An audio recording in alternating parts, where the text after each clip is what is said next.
Wow. Hello, Sergio. Hello, Daniel. Number 22. That's crazy. Yes. I can't believe we Podcast are. number 22. I'm always shocked, though. I'm always shocked. I'm always like, wow, 22, 23. Oh, my God, 100. Not yet, No, not but yet. we'll get there. Yeah, we'll get there. How are you? I'm good. Thank you very much. It's still a nice summer and warm. So yeah, everything looks good. And how are Yeah, you? same here. Good. No, it's really warm here in San Antonio as well. So, um, good. I've been wanting to talk about this topic um for a while because I feel like a lot of times I have a lot of questions for you. But in this topic, I also feel like I have a lot of perspectives, and that is maybe for people who this might. This is for anybody who says that therapy is dumb anyway, and this is for people who maybe have been in therapy and have wanted to work on themselves, and it didn't work for them. So the topic of today's podcast is why professional therapy does not really work. Mhm. And it's not this is isn't to say that all therapy doesn't work, all professional therapy doesn't work. It just means there are some cases where people don't see the results they get. And is this something that you've, as a professional therapist, with multiple tools under your belt, is this something you see often? Well, that's difficult to say. So there is a certain number of therapies which also don't work with me, and this is the ones I can talk about. I can speculate about the others, and it's about 9 to 10% of people who come don't get the results they want. And that's actually very, very, very precise on what you said, because if it doesn't work, what do you mean with it doesn't work, basically? Okay, one, it doesn't work can be I don't see the results I got. Okay, so there are results, and even other people can mention these results, but the client himself, herself, can see them. Okay, that would be one thing when the client perceives therapy doesn't work for her or for him. So that could be a reason, or there can be multiple reasons, but the most important reason is that whenever there's change, usually humans react with fear. So change is scary. And even if there is change within the therapy, the client, if he or she admits to that change, would feel fear. Okay, so that fear has then not been addressed in the therapy session, and then this is basically something where you still see results from the outside. Yeah, basically what you have questionnaires, and then you compare the filled-in questionnaires from the beginning and at the end, or in the middle, in between, or just the feedback, or just the very subjective appearance of a client.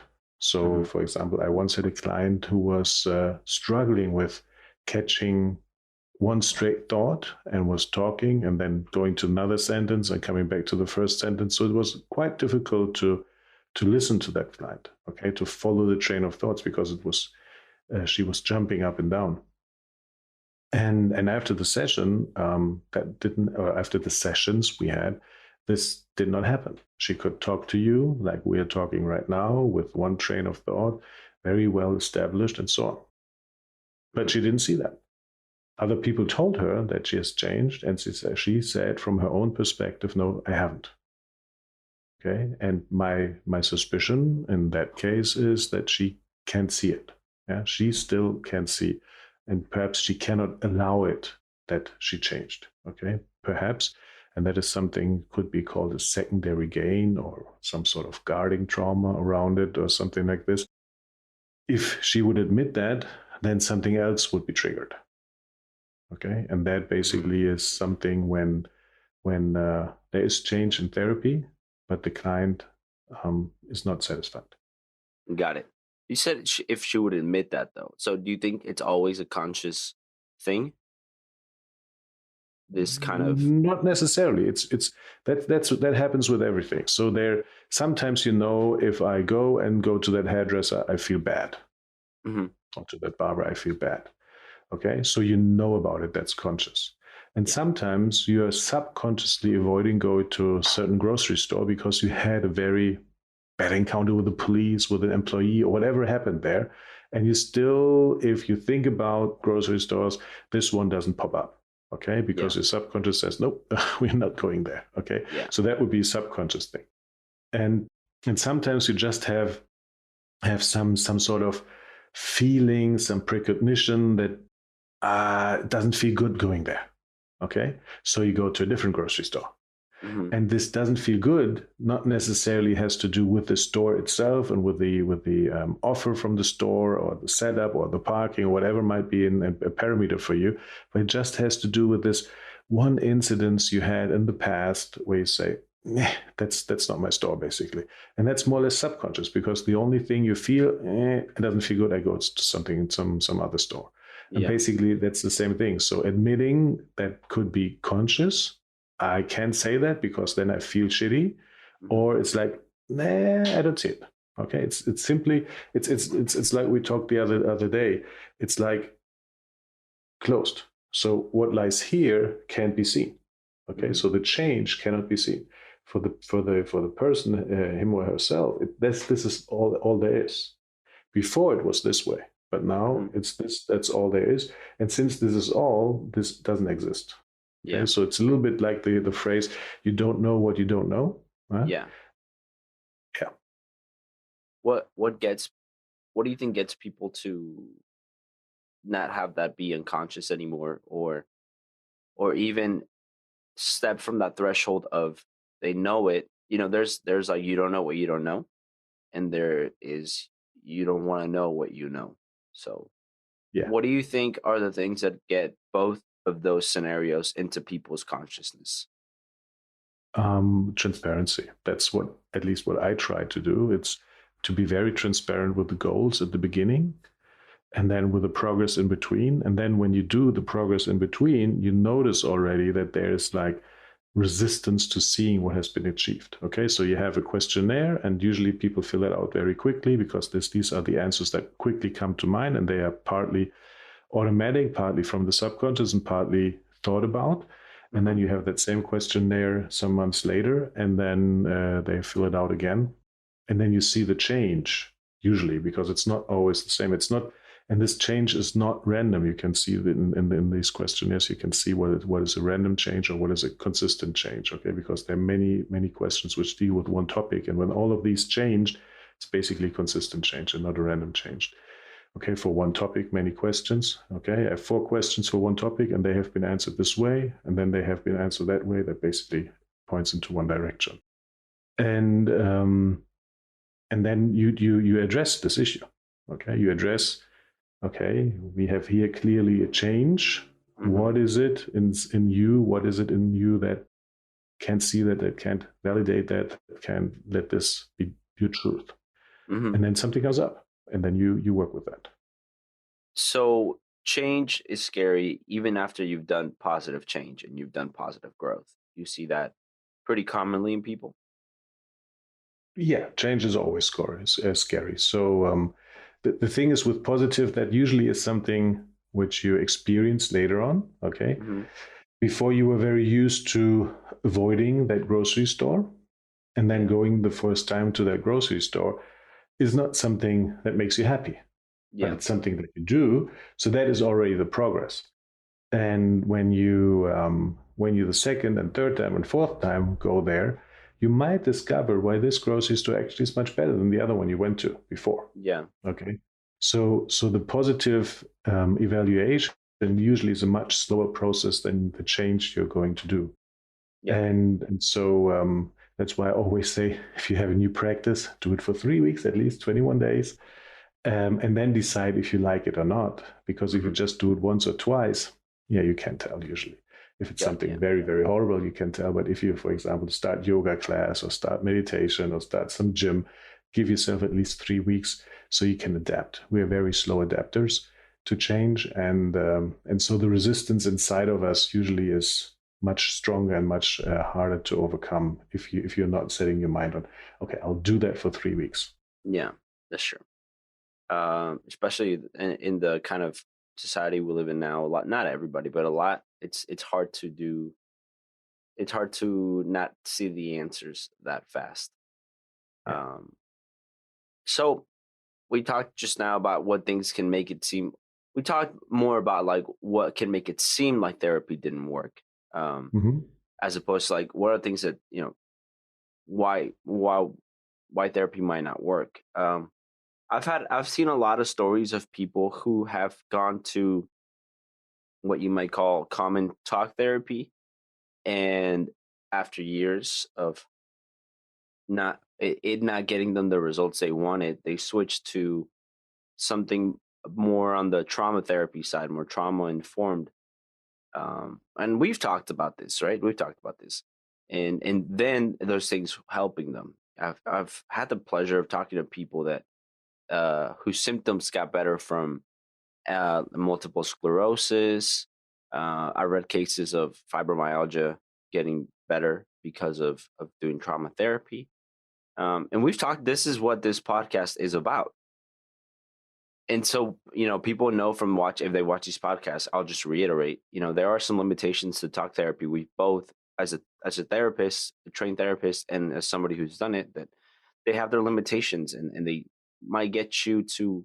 I feel like they're great at teaching you tools and maybe helping you understand some things you might have, things like defenses, for example, like projection, and maybe helping you see things about yourself that you might not see. And those are great tools. I think a great therapist can help you kind of be aware of that, almost like biofeedback, like psychofeedback, right? They can tell you like, oh, it sounds like this gets triggered when, or this is upsetting you when this happens, and you might be aware of that, and that can maybe help you chill out and calm down when those situations happen. Or be aware of them, and that can help you change your behavior. But when we talk about trauma therapy, we're saying those behaviors and those feelings, how do we just get rid of them? So I want to be honest here and talk about the limitations you see within trauma therapy, because I think that's where it's important, and that's what we're talking. We're talking protecting trauma, for example, doesn't allow for you to talk about the main trauma, right? Hmm. I think one of the difficult things about this field still is everybody's world is different. So sometimes it's hard to figure out not just the language this person is talking, but also trying to help them understand how the process feels like. And one of the things that is important is you're talking about I see it more and more that the importance of safety and being in your body seems crucial to being able to do two things. The first is really be aware of what's going on in your body. And the second is uh, being able to follow guidance from somebody who can help you. It's, we've talked about this a lot. It's very difficult when you are a person who is in your head a lot. And a lot of people can kind of, I think they can relate to that word a lot because it's a pretty common phrase. And I think there's a reason for that. Think that what happens is um, there are I feel like there's two fields. There is the field that is I feel like peak states is very attuned to all the things that can happen within somebody, and they can find many ways of like helping somebody. There's more than one way, and they're and you guys are very, very, very attuned to that. Uh, but I've also noticed from my perspective, from working with myself, that I'm a person that wasn't in their body too much, and for a lot of reasons, right? So like I've been a lot in my head, and it limits. It has not always, but when I do some work that requires change, and then there's fear and stuff, it um my I'm not sometimes in a safe space, or my body doesn't feel connected, and so I go straight to my head. I go straight to my head to try to figure out how I can figure that how can my mind figure the directions, and then it just doesn't work. It doesn't work, and that can be kind of frustrating. It can be.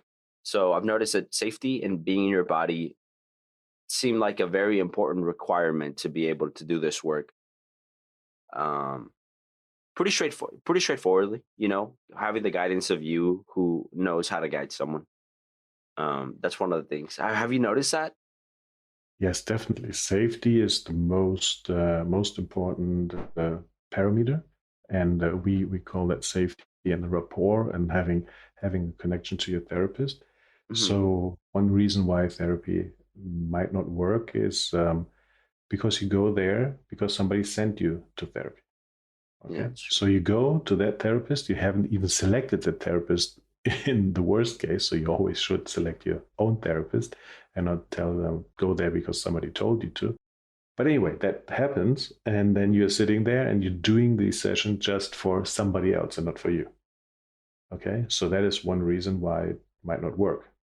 A very specific reason regarding safety is if you don't feel safe with your therapist, then it doesn't work most of the times. Okay, it Hmm. can work because for change to occur, you need to have that level of safety and comfort that you actually can try something new.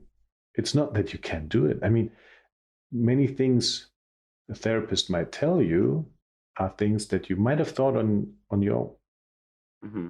but you haven't tried it because you were not, yeah, I don't know, you didn't have the power in yourself, you didn't have the trust in yourself, you didn't feel that this is going to do some change because there were some fears coming up, just thinking about the change. And Hmm. so the therapist basically guides you doing these things. Okay, and if there's no safety zones, no security feeling inside of you, Hmm. then you can have somebody, some stranger basically show you around and and do that change with you. Hmm. So the client therapist relationship is truly groundstone, the foundation of a therapy session. And if that is not set, yeah, it's a very high probability that therapy doesn't work. Okay. Okay, and With it, with this, go ahead. that is for talk therapy as the same as for trauma therapy, but even more for trauma therapy. When you're just talking in the conversation, you can have a conversation with a stranger. You can have a Hmm. conversation in an interview situation where you're a little bit stressed with a stranger. That's something you can do. But Hmm. if you really want to change, if you want to step out of your perhaps very small comfort zone to experience life again, you you can't do that with a stranger. You need that in talk therapy, in trauma therapy, with somebody you trust. Got it. Got it. But I mean, I agree with that. The thing is that I feel there are, whenever you do many forms of like integration work or healing work, whatever you may want to call it, there's also the caveat that one of the great things about it is you can teach someone how to do it and work on some stuff themselves, right? Mm-hmm. So while I agree that, yeah, I mean that no matter what, one of the things you do learn is, uh, when I studied psychology, even though I'm not a therapist, one of the things you do learn is how important the therapist relationship client is. And yeah, I agree with that. But I also think that, um I also do think that there are certain people who go into this work and they have, maybe it's hard to explain, almost like fundamental things. They they would make the work easier, right? So like, for example, you have a video in your channel that talks about how to love yourself, and that is a Mm-hmm. tool, and that tool can help speed up the process, right? Or it can Absolutely. help you feel safe, or it can help you feel things that maybe, it makes you think there are things that maybe most people, you might have. I'll just create like a hypothetical. You might have somebody who's just afraid of heights, but they had a pretty good childhood and maybe they had comforting, loving parents. So those feelings around safety and love are natural. They're normal. They felt them all their life. And then you might have somebody who had a very poor childhood, very starved, emotionally starved childhood, and maybe have never felt love, or trust. And and then you have this work, or maybe you've had somebody who's been extremely traumatized, and one of the coping reactions is like, high levels of dissociation, for example. They're disconnected from their body. And so I feel like, even though they might be, I feel like that's an extra kind of resistance that might show up in that patient. And Yes. resistance is kind of, it's a very difficult, there are modalities out there that focus specifically on resistance, like internal family systems, and I know you guys do as well. The Big States model has like a lot of ways to deal with a lot of things, but it's something I'm noticing myself in this journey. I've been doing more exercises, kind of like the loving yourself exercise, to be more in my body. And what that means is creating enough safety that almost parts of my body feel safer. And I just feel it's hard to explain. It's like when you talk about the triune brain model and you talk about being in your head and then being in your body. And then it's kind of like seeing a new color for the first time. You don't know until you know, or like what you were saying, you don't know until you know. Yes. So sometimes And it and can and feel and like that. and, and when we talk about the therapist-client relationship, and we need safety there, Hmm. and now you talk about your internal systems, your internal parts, and for example, nobody's in the head just because they like it. Yeah, Okay, that's true. they're in the head because that's how they were raised. Okay, Hmm. every time, a very easy example, when the parents never allowed communication about feelings, and they just Hmm. allowed communication about thoughts and facts, and everything had to be reasoned very well, then the Hmm. child basically learns to ignore what's as emotional wise in the body and just tries to do the head thing. Yeah, Okay, that's true.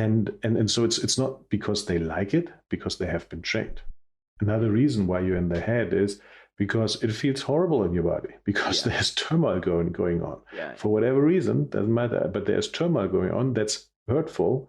And then you basically go back, you retreat into your head, and then you're like, at least here it's quieter, not literally quieter with the thoughts, but like not so much pain, not so much emotion. And Yeah. you stay there and you learn that. And that's also a way of conditioning. Okay, the same way how you learn to not touch the hot stove top, the same way you learn that if you're in your body you feel pain, and if you're in your head you don't feel pain. Hmm. So obviously you will try to avoid that pain. You go in your head and you stay there. But then, if that is true, then imagine what the head thinks about the body. Okay, the head thinks about the body that it's dangerous. It doesn't feel safe with the body. Yeah. And now, be in the position of the body. The body might try to see, well, the head is arrogant, is better, is like taking off, or whatever thoughts and emotions come from the body. And what applies to the therapist client relationship applies to your relationship to yourself as well. How Okay. so? Well, when your body thinks the body, when your head thinks the body is dangerous, then there is no safety. So there Yeah. cannot be change. Okay. Yeah. So the first thing what you need to work on is that the client is more or less in the body, not Yeah. 100%, but more or less. And then when the client is more or less in the body, you can work and you can create change. So Hmm. it's in what's in the inside is in the outside as well. It's a two-way street basically, and you need to have that safety as well. And that is another reason why therapy fails, um, because you're afraid. You're not afraid of change, but you're afraid of therapy. And secondary, perhaps, because of change or because of whatever. Hmm. Okay. And when you're afraid, it can't work because you don't have safety. So, safety, the feeling of being secure, is the basis for any change. Yeah. Okay. If you're running away from a lion, you don't think, okay, can I cut my nails? Can I comb my hair? Can I put on some makeup or whatever? You don't. You just run away. You Hmm. don't have time for change. And when you are in your body, when you're calm, when the situation is calm, when you have a nice drink, when you have whatever, something which doesn't feel threatened. Okay, it doesn't need to be nice pictures on the wall. Okay, it can be like very, like the first therapist with the psychoanalytics people had it very, very scarce. There was nothing. There was just a chair and another chair, and that's it. and there wasn't even a handshake to greet. It was very scarce to regards of all kinds of triggers, interactions, so on.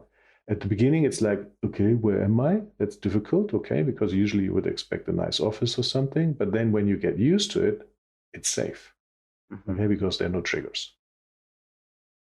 Okay, and that is one reason why some therapists do it, and other therapists do, like I do here, like making it look nice. Okay, so that you feel at home, that you feel cozy, that you feel that it's not dangerous. Yeah. Okay. Yeah, absolutely. But yeah, so some reasons it might work, or it will work, or it could work, or it's good likelihood of working is the therapist client relationship, and then the client relationship, or the mind body relationship. Yeah, other Um, parts in between, whatever you want to call them. Yeah. why do you think that's why some people, and we've talked about this, are just more primed to work and follow directions a lot easier, so the work is easier? Do you think it's because they're just more, it's a combination of safety or trust in the therapist and safety with them themselves to just follow that process? Yes, and a little bit of everything. So there, I have experience with clients at the beginning. It was pretty easy, and then Yeah. it got difficult because Hmm. these first topics we were working on, they were like, yeah, not so important. Yeah, they Yeah. didn't contribute so much to the internal feeling of safety. Yeah. And then when we get along, it was more difficult. And Got it. then you have sometimes clients where it's at the beginning very difficult because these clients have huge fear of change, huge fear of other people, male people perhaps, or whatever. So huge, huge problems. And when you overcome them, then it's easy. Okay. Because then the connection is made and there's security, and then you just simply follow the steps and then they go. And sometimes it's a mixture of both. Yeah. So it's never the same. There are certain steps we need to take to make sure, as pointed out, we need to make sure that there's some part of you still in your body, yeah, that you Yeah. don't not completely hate your body, because that would be something we would need to work on first. And when that is established, basically we can look what's the next step to go.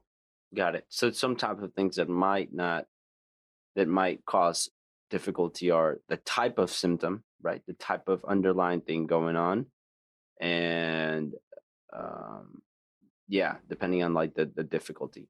But I think that one topic that I would like to ask you about is, um, you mentioned right just now that you have to feel at least a little bit, safe in your body or in your body. But what about the type of symptom? And you just mentioned this, but uh, in other when you talk about modalities like somatic experiencing, you might hear this a lot more. You might hear the term becoming re-traumatized, and you might touch upon something that is just very painful or very difficult, and it might just take that person out of their comfort zone. I saw this quote recently saying that safety is like a moving target, and you might be like, okay, I'm ready to confront it, and then you get ready and you get right into the middle of it, and then suddenly you're like, oh shit, like this doesn't feel that good. This is too much, and it's not something you maybe necessarily think with your head. It might just be how your body feels. Um, and I know that it's important to maintain that consistency of feeling safe and to be able to kind of process that. Do you feel like it's difficult for you to, or even easier? Like, what do you do when those things happen with a client? Does that happen often? Well, um, it's a little bit tricky. So how to explain that? Let me think a little bit about that. Mm, the start is to have that safety, and when you basically start, there's a little bit of trust the client brings, because otherwise the client wouldn't make the appointment. Okay, Hmm. that's a little bit of trust there is in the beginning. So the therapist then can destroy that trust immediately and say something nasty to the client, and then boom, there's no relationship. The client will run away. Hmm. So if that doesn't happen, and then the therapist gives some trust to the client, the bond is created. and at least as far that we can talk about the topic, perhaps not go into detail, just perhaps talk around it. Okay, so yeah, there's always a way to talk about a horrible thing that happened out of a distance. So you say, yeah, I had a very personal event. So that does not necessarily trigger it. Yeah, it's just like it's there, and I don't want to talk about it. That's basically what happens inside.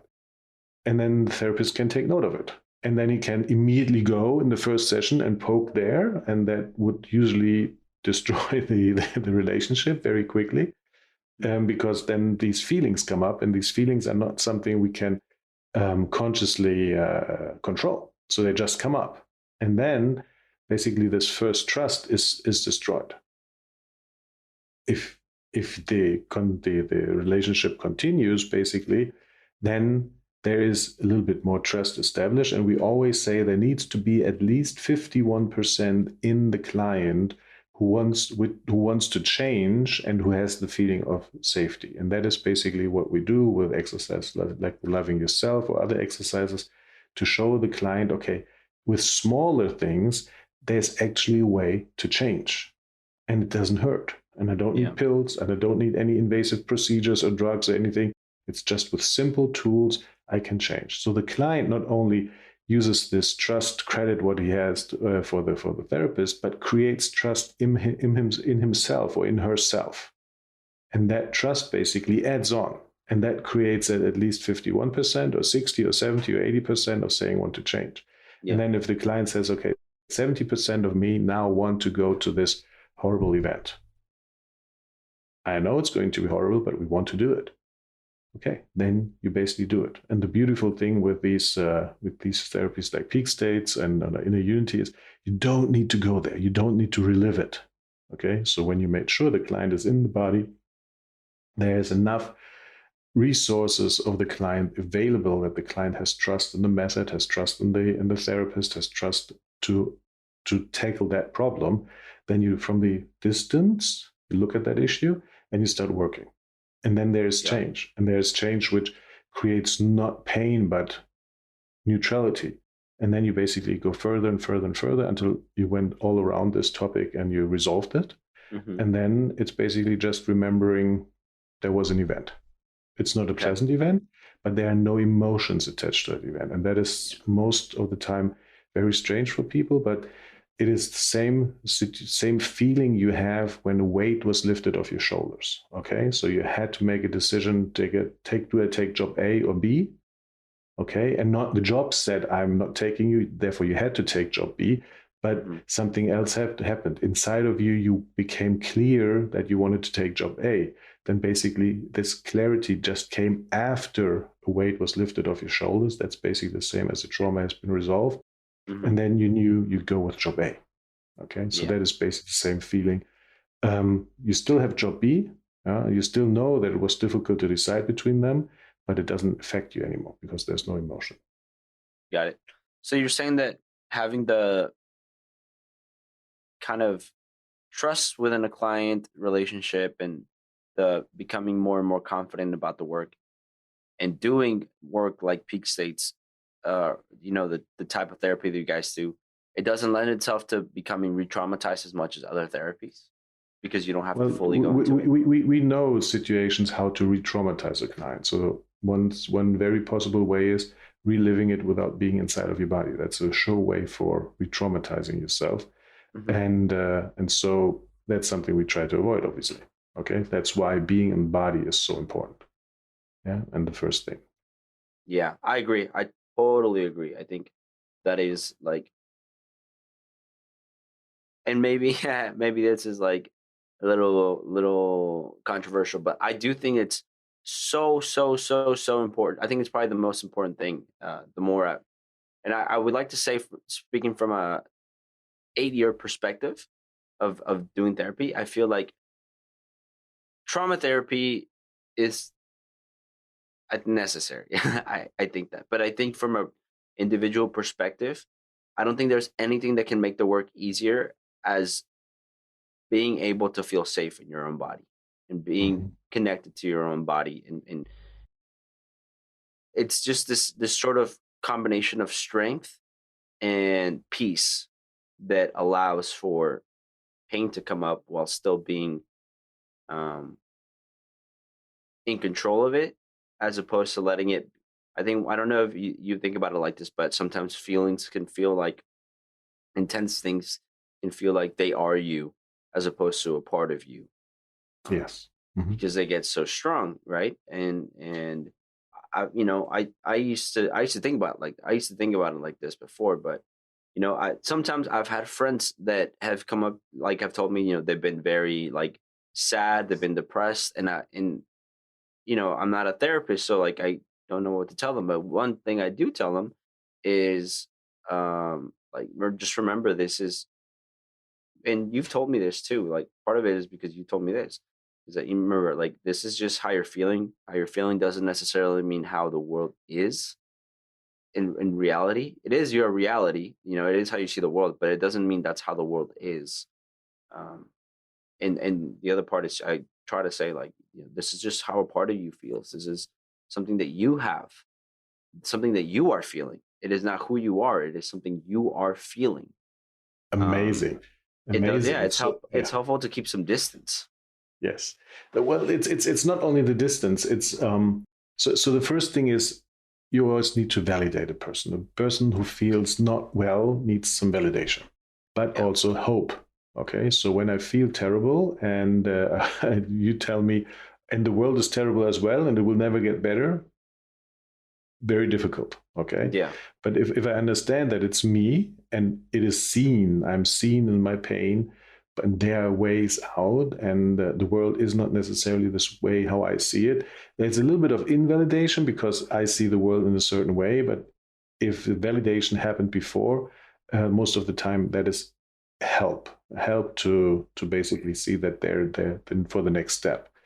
And the second thing is actually the acceptance. And that's a key principle in acceptance and commitment therapy, ACT.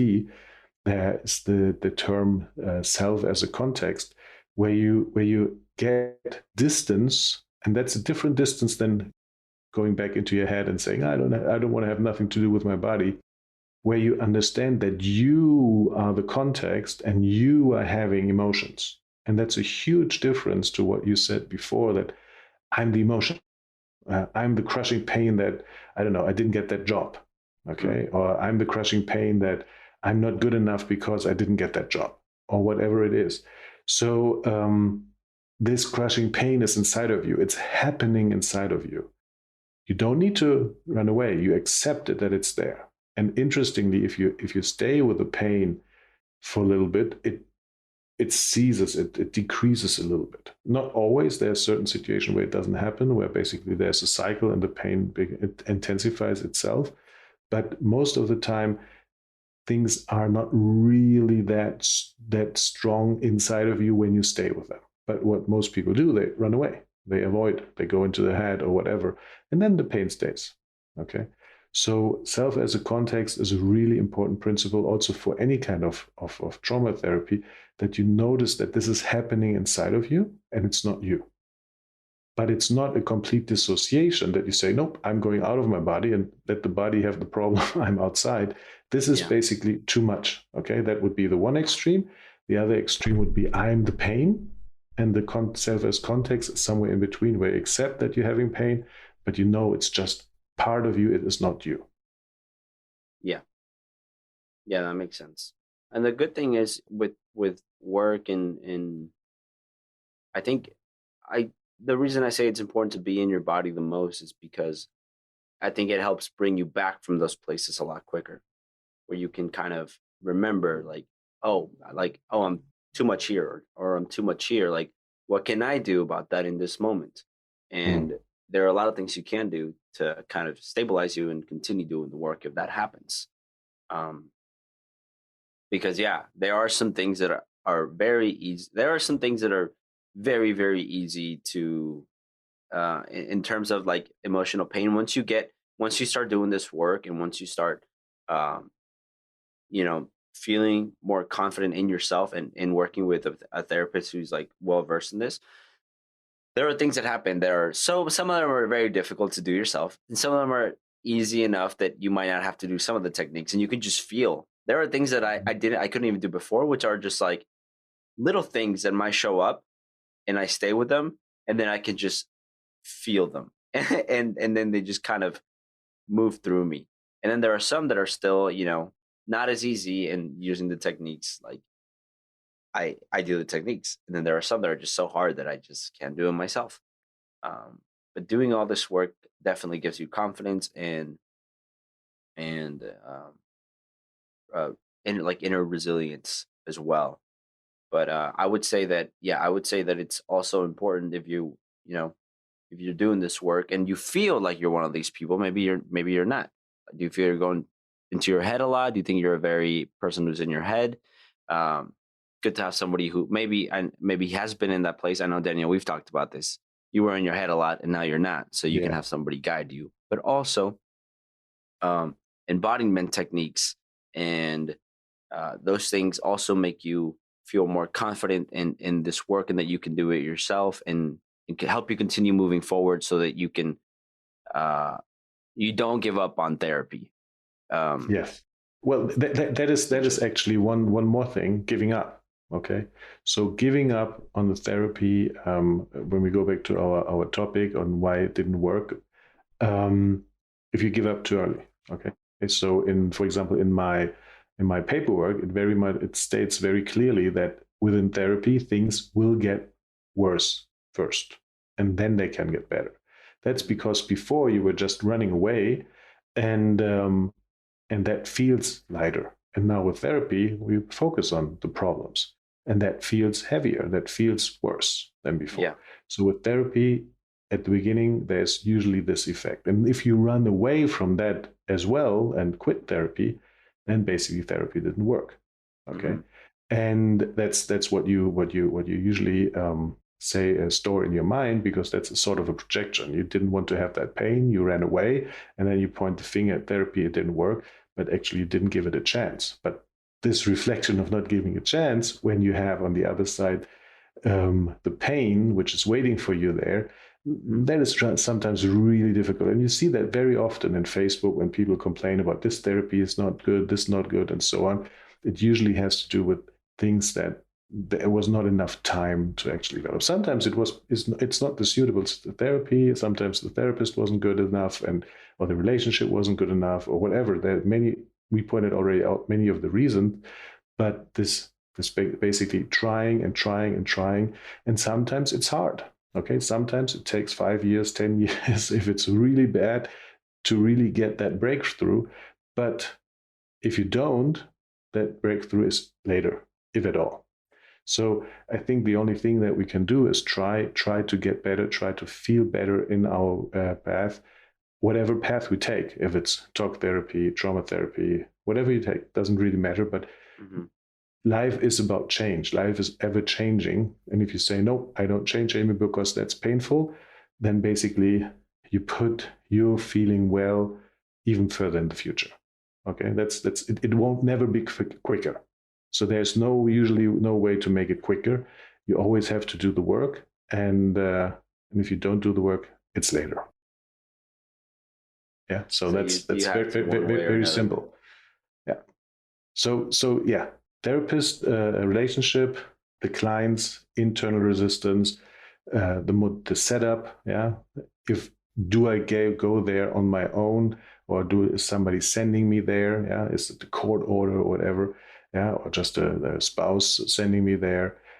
These are all very important reasons. And when you listen to what we just talked, therapy is so complex. There's so many screws and things you can change. Hmm. Some of them, when it didn't work, some of these screws weren't tight enough, weren't positioned well enough, and that's basically why it didn't work. And there's one tip I would like to give to make it to give it at least a chance to work, is to communicate everything. Okay, not hold back, but to communicate everything. Communicate when you're dissatisfied, communicate when you're satisfied, communicate when you're not telling the truth because you can tell the truth. Okay, that's fine. Yeah, it's better to tell your therapist, look, I can't tell you that. There is something, but I can't tell you that, than just not telling your therapist. Okay, Hmm. your therapist will know how to deal with that. But I think the most important thing to make it work is this relationship and transparency, to communicate everything which is going on inside of you. And sometimes you don't even know. Sometimes you might know on your way back. So you had your session on the way back. You said, I should have said that. Mm-hmm. Well, then tell your therapist. Call him, call her, send an email, send a text, let them know, even if it's afterwards. Okay. And if the therapist then complains, well, there's a thing with your client therapist relationship. And usually a therapist will be really happy to know. Okay. So I think that's out of experience the most. Basically, it's a safety belt, like in the car. When you do communicate everything and you try to recognize what's going on inside of you, the chances that it works are way higher than you just reacting to what's happening inside of you.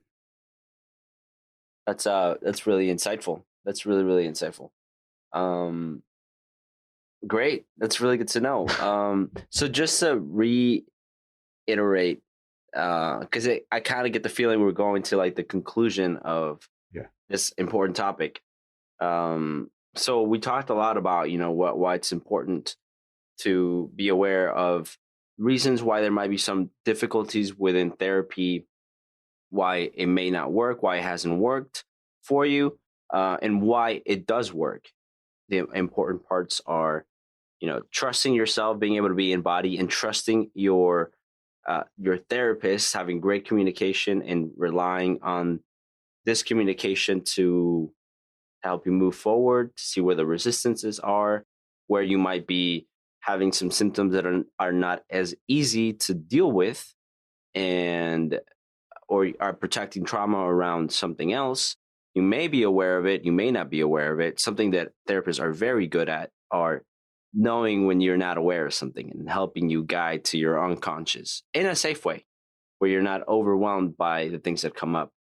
And so some of these things,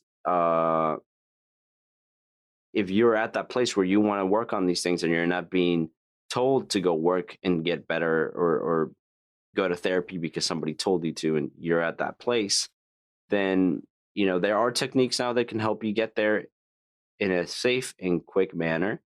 And um just also, I wanted to add, I think it's also easier to work with somebody who, or difficult for that matter, who has a similar feeling that you're trying to get over, and they have or they haven't gone through that themselves. Like, they may have the same thing, right? Like, they may have some issue very similar to yours. And I actually had this a while back, and I won't say who, but I had this issue I was dealing with, and I knew, it's like you say, you have like a way, you have many layers of how you perceive it. Emotionally, I perceived it one way. Uh, Logically, I knew like the right way I should feel about it, but I didn't feel that way. And I would try to talk to this therapist about it, and very, very quickly, I could tell this was something that he was pushing away. He was like, "Oh, that's not a big deal," and I was just very conflicted. I was like, "No, it is a big deal. Like, that's why I'm here." And so I think it is important to also be with a get help from a therapist that you can tell that's not an issue for them. They understand it and they're calm with that. It doesn't affect them. And of course, therapists are um, human and they have their own things as well, but Oh that's yeah. important as Oh well. yeah. Yeah. Yes. Yes. That's true. Therapists are not robots. They have their own things. They have their tools they learned before. They have their profession they learned and practiced before, and they have their sessions in between. So therapists also have their sessions with therapists to work on issues that come up. So that is all a way to an insurance and protection, so that the therapist can deliver the best results for you. So that's basically the professionality in this realm, and yeah, and they're just humans. So, but pushing something away, usually either for the client or for the therapist, is not necessarily a very good long-term strategy. So there should be something to work on. So, as I said, please communicate again, as you summarized very, very nicely, Sergio. key is communication and being aware. Be aware if you're in your head, be aware if you're afraid, be aware if something's come up. And if you'll be aware later, that's great. Okay. Don't shame yourself that you just noticed it like 10 minutes after you left the office. Great. You found it. Okay. Doesn't matter if it's like 10 minutes later, 50 minutes, a week later, communicate. Okay. That is basically my secret weapon or secret sauce to make therapy work. And if it didn't work, try again. As I said, don't postpone it to very much later, because yeah, your end goal will also go much later. Yeah, will also be postponed. Okay, great. Well, Daniel, thank you so much for your time and for all the insights, and excuse me. And yeah, I hope we can you know, I'm ready for next topic so we can talk about number Yes, 23 yes. and bring some fruitful information for everybody. So thank you for your time. Thank you for your time as well, Sergio. It was a pleasure talking to you again about this beautiful topic. And yeah, and please write some comments to all the viewers. Write some comments, send us emails if you have some topics you would like us to talk about. And see you next week. Sounds good. Bye. Bye.